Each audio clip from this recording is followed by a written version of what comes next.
Fourth year आज हमारी summary का सेकंड डे है। हमारी शॉर्ट समरी की रीडिंग चल रही है। कल मैंने आपको इसका इंट्रोडक्शन फर्स्ट डे और फर्स्ट नाइट पढ़ाया था। आज हम स्टार्ट करते हैं सेकंड डे से। लेकिन मैं थोड़ा सा आपके साथ पीछे से शेयर कर देती हूँ ताकि जो स्टूडेंट्स न्यू हैं उनको पता लग जाए कि समरी में क्या कहानी है। द फर्स्ट नाइट, अब पहली रात उसकी किस तरह गुजरी। The fish continues to pull Santiago skiff out to sea like a child pulling a toy wagon. मछली जो है वो बूढ़े की कश्ती को इस तरह से खींचती रहती है जैसे कोई बच्चा खिलौना गाड़ी खींच रहा हो। स्किफ कहते हैं उस कश्ती को जो दूसरी कश्तियों की निस्बत वज़न में हल्की होती है और साइज़ में भी छोटी होती है। Still the fish is a prisoner, prisoner कहते हैं कैदी को। And Santiago begins to feel pity for this great catch. फिर भी मछली एक कैदी है और सेंटियागो इस अजीम शिकार पर तरस खाने लगता है। But this does not soften his resolve to stay with you until I am dead. अब होता क्या है कि मछली उसकी कैद में है। संतियागो जो है अब उस पर तरस खाने लग जाता है, लेकिन उसका ये जो तरस होता है उसके अज़म को कम नहीं करता।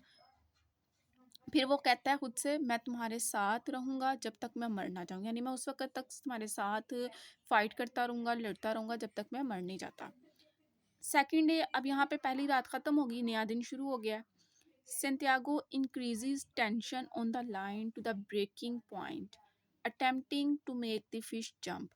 सेंटियागो रस्सी पर दबाव बढ़ाता है ताकि मछली को छलांग लगाने पर मजबूर कर सके। The line has been stretched over his back for hours now. जो रस्सी है, जो यानी कि डोरी है, वो उसकी कमर के साथ कई घंटों से तनी हुई है। He begins to feel intense pain. वो शदीद दर्द महसूस करने लगता है। At an unexpected lurch, lurch कहते हैं झुकाव को। अब होता यानी कि इसकी एग्जांपल ये है कि अब मछली जो है उसने उसके वज़न ने जो उसकी बोट है उसको एक ही तरफ लड़खड़ा दिया है, यानी एक ही तरफ किसी चीज़ का वज़न हो जाना या किसी चीज़ का एक ही तरफ झुक जाना। अब होता क्या, at an unexpected lurch from the great fish the line cuts his right hand. वह शदीद दर्द महसूस करने लगता है और एक अचानक झटके से मछली की रस्सी उसके दाएं हाथ को काट देती है। And to make matters even worse his left hand has become cramped. अब क्रैम्प्ड का मतलब है अकड़ जाना। जब उसका हाथ कटा है उसमें से ब्लीडिंग हुई है, ज़ाहिर है दर्द और तकलीफ की वजह से उसका हाथ जो है वो अकड़ जाता है। अब होता क्या है, and to make matters even worse his left hand has become cramped. और हालात को शदीद वो अपने जो है वो दर्द महसूस करने लगता है और एक अचानक झटके से मछली की रस्सी से उसका जो दायां हाथ है वो कट जाता है और हालात को मज़ीद ख़राब करने के लिए उसका बायां हाथ जो है यानी लेफ़्ट हैंड अकाब के पंजों की तरह अकड़ जाता है। The gripped clause of an eagle. अब आपने देखा होगा, परिंदे देखे हुए हैं आपने, ईगल, तो उनके पंजों पे कभी आपने गौर किया तो वो बिल्कुल इस तरह करके जो है उनकी इस तरह करके जो है शेप होती है, तो उसका हाथ जो है ज़ख्मी होने की वजह से कुछ इस शेप में आ जाता है। ठीक है। अब वो यहाँ पे कहता है the fish surfaces for the first time. अब सरफेसिस का यहाँ पे मतलब है कि पानी की ऊपरली सतह पर मछली आ गई है। The fish surfaces for the first time, मछली जो है पहली बार पानी की सतह पर आती है।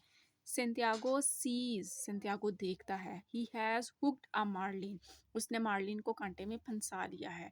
Longer than the skiff. अब होता क्या है, वो देखता है कि जो कांटा उसने मछली को पकड़ने के लिए फेंका होता है उसमें मछली अड़ जाती है और वो पानी की सतह पे ऊपर आ जाती है। फिर संतियागो उसको देखता है और फिर कहता है ये तो कश्ती से भी बड़ी है। अब उसकी जो कश्ती होती है उससे भी वो बड़ी होती है। By noon his left hand uncramps. अब यहाँ पे अनक्रैम्प्स का मतलब है कि वो जो उसका हाथ जख्मी हुआ होता है उसमें अकड़ाव आया होता है, उसके अकड़ाव में कमी आ जाती है। लेफ्ट हैंड यानी उल्टा हाथ।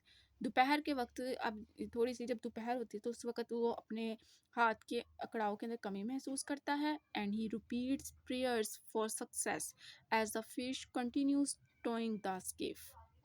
दे are now far beyond sight of the shore. Shore कहते हैं साहिल को, किनारे को, यानी समंदर के किनारे को। फार बियॉन्ड का मतलब है बहुत दूर निकल जाना। अब इसका मतलब ये हो गया कि दोपहर के वक़्त यानी थोड़ी सी दोपहर जब होती है दोपहर तक उसका जो बायां हाथ होता है वो ठीक हो जाता है, उसकी जो दर्द होती है उसमें कमी आ जाती है, उसका अकड़ाव जो है वो कम हो जाता है और वो कामयाबी के लिए दुआएं करता है। जबकि मछली जो है वो मुसलसल कश्ती को खींचती रहती है। They are now far beyond sight of the shore. अब वो साहिल के किनारे, साहिल की नज़र से बहुत दूर जा चुके हैं, यानी कि समंदर के साहिल से बहुत दूर निकल गए हैं।